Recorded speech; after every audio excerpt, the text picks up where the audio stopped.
What's up guys? Ayan, panoorin natin si Carmel kung paano tumira ang babaeng tirador.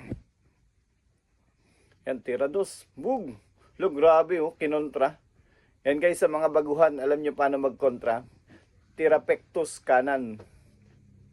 Kanan yun, todo-todong pectus sa kanan para bumalik yung pamatong ganun. Yan, sa mga baguhan dyan, pwede nyo pagpraktisan yan. Hindi yung basta-basta nakukuha guys, sa practice yun. Okay?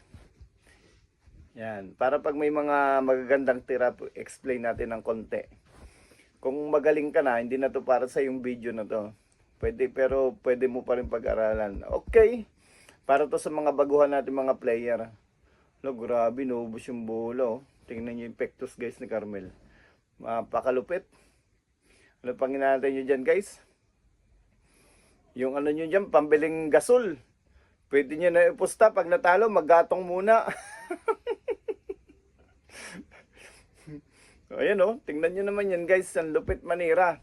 Ano pang inaantay nyo dyan? Pati lolo at lolo nyo. Itsugal nyo na para dumami. Maging 4. Yan o. Joke lang guys. Okay. Yan. Pag umabot ka sa part na to guys ng video na to, paki-comment naman kung tagasan ka para malaman natin kung saan umabot yung video natin. Yan guys, pasikatin natin yung babae nating tirador, si Carmel. Yung mga babae natin na magagaling na player. Yan, kulang na lang to sa sponsor guys ng mga to. Talagang magagaling din talaga. Yan, o, tingnan nyo yung preparation nyo dyan guys para sa 9-10. Kasi dikit. Tingnan natin kung kaya bang gawa ng paraan. Yan na. Tingnan natin. Boom! Grabe, binrake. Ang tindi, nakita niyo yun guys. Ang galing, ganun pala yun. Oh, di ba?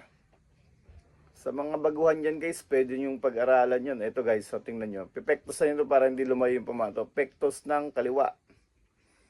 Kaliwa, ayan oh. Andiyan lang yung pamato. Yan tinatawag na kontra. Okay, spoil.